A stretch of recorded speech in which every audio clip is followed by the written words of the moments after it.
From a young age, my grandparents raised and cherished me. Tragically, I lost my beloved grandmother in a minor accident. Amidst my grief, I received an unexpected message from my long-lost sister-in-law. The message read, "I need you to take care of your grandmother who passed away 3 months ago." There was so much I wanted to say, but my cherished grandmother was no longer there. I witnessed her passing with my own eyes. This call would prove to be a turning point, revealing long-hidden truths. My name is Linda Thompson, a 45-year-old single woman.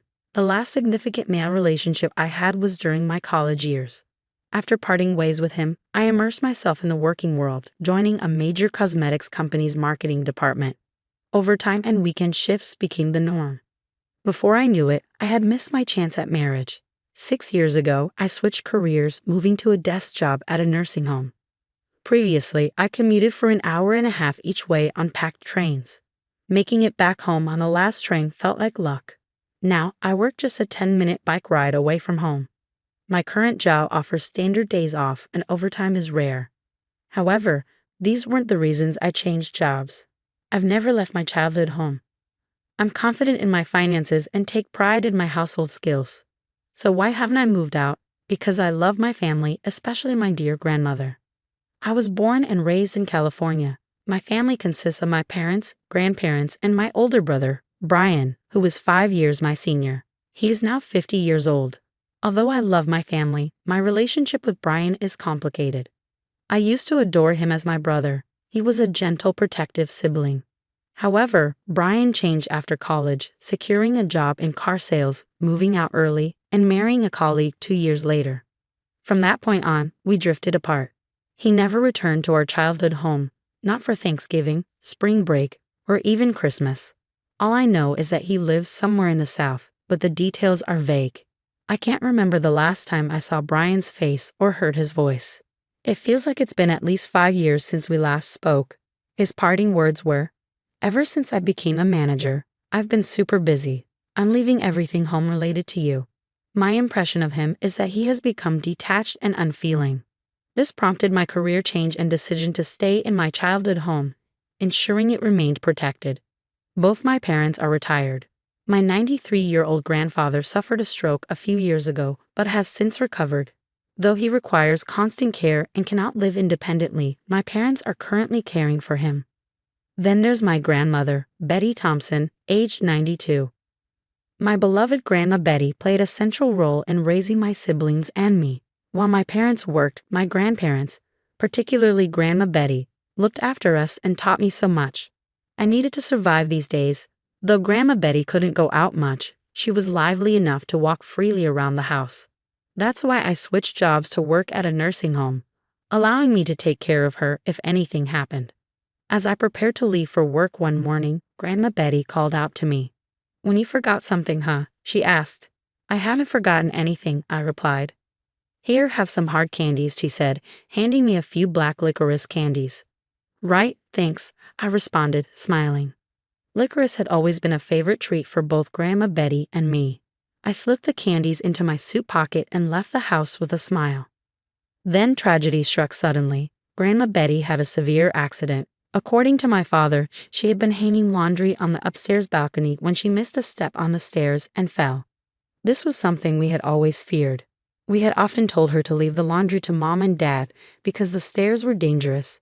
But Grandma Betty, like me, was stubborn and believed in doing things on her own. No one was to blame. It was just an unfortunate accident that could have happened at any time. Everything happened quickly after that. Grandma Betty suffered complex fractures to her femur and pelvis and never made it home from a hospital. Just 4 months later, she passed away due to old age. I was heartbroken, shedding tears and mourning deeply, but I am now an adult and the breadwinner of the house. I couldn't afford to be consumed by sorrow. I took care of the funeral, cremation, and interment arrangements. Grandma Betty was originally from the Midwest, and without any close relatives to contact, we decided as a family to hold a small funeral with just close family members. We had to invite my brother and his wife, and I assumed they would attend without hesitation. However, I was wrong. I couldn't reach them by phone or WhatsApp. I also sent an email but received no response. As a last resort, I sent a text message, and the reply came on the day of the cremation. I'm very busy overseas for work. Sorry, but I can't make it. I'll send the money later, it said. I was indifferent to the money upon reading the message. I found myself speaking out loud without meaning to. Can his job really be so demanding that he can't even spare a moment to bid farewell to our beloved grandmother? It was difficult to comprehend.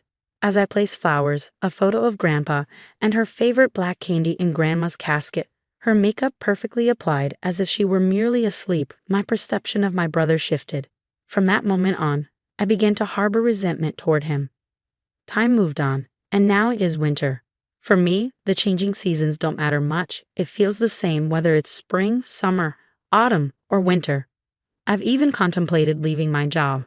But with Grandpa still alive and my parents likely to need care soon, I must continue working to support them. These thoughts carried me through my workday on autopilot, my heart heavy with emptiness. During a lunch break on a weekday, I received a call from an unexpected source. If her number hadn't been saved in my contacts, I might not have answered. The caller ID displayed sister-in-law. It was Heather Thompson, my brother's wife. She is 46 years old and my only connection to my brother.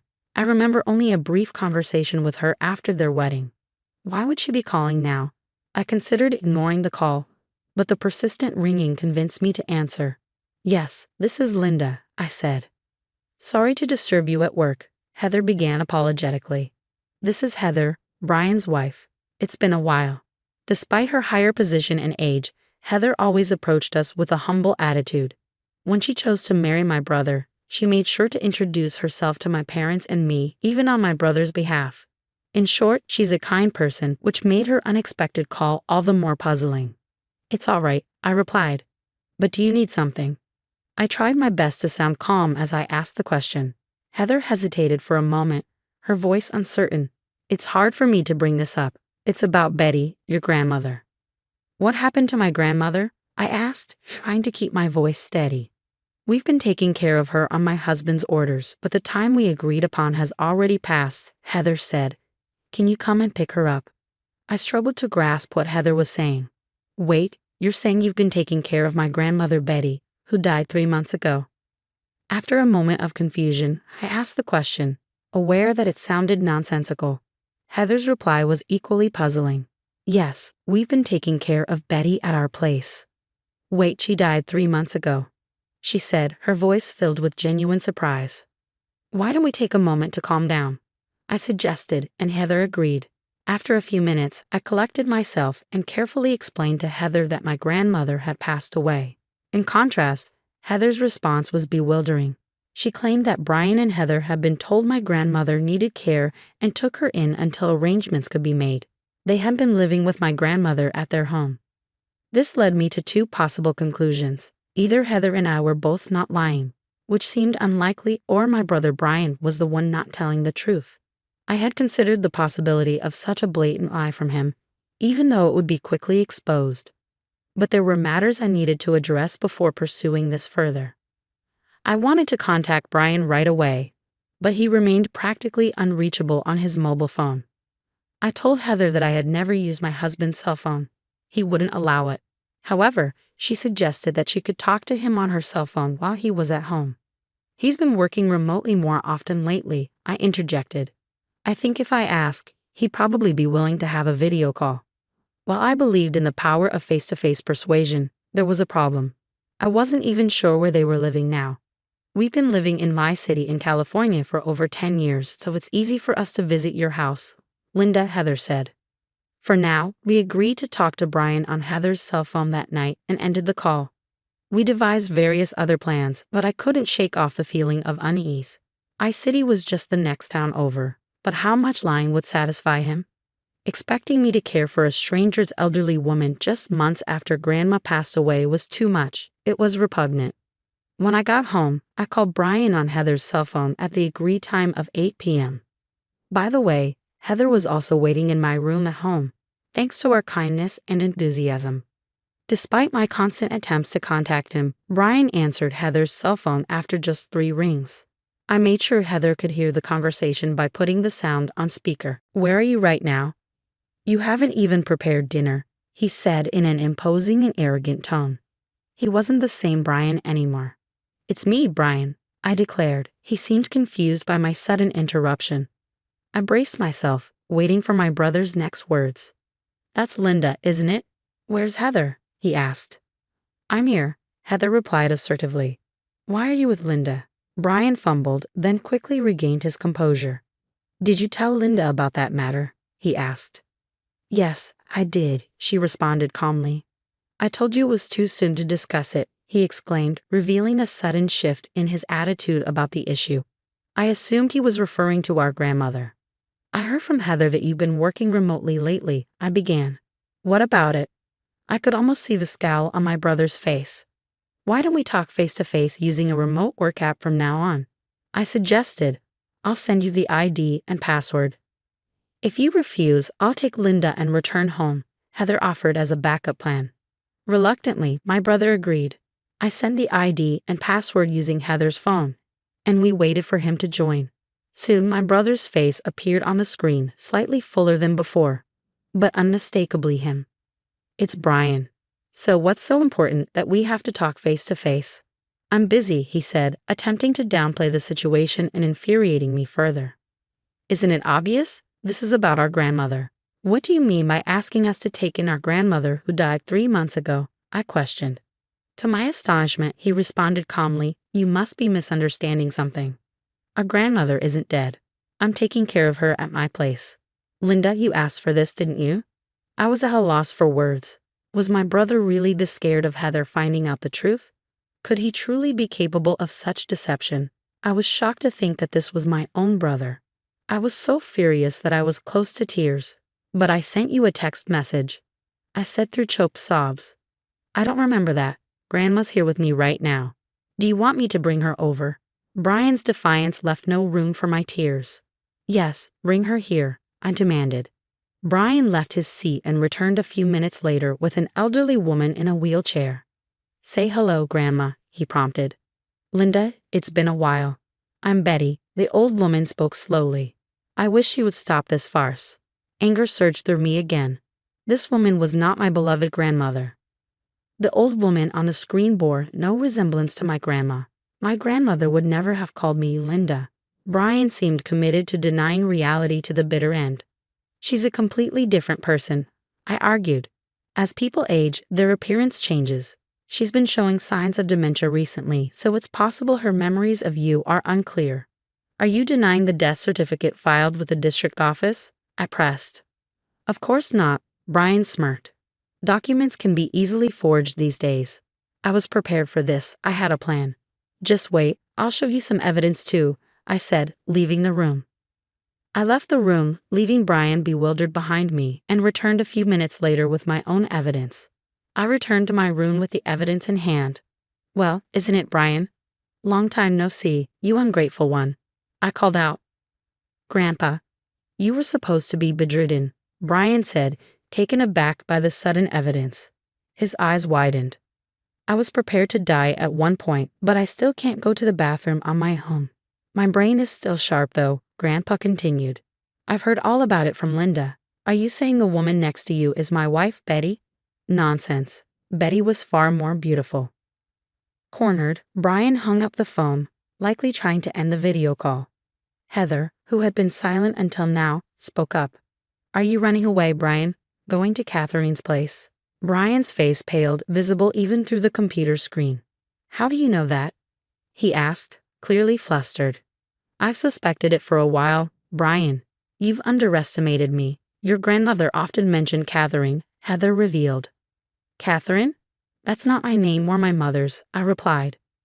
"I've confirmed with Linda that she doesn't remember anyone named Catherine." Heather had been suspicious for some time and hired a private detective to investigate potential infidelity.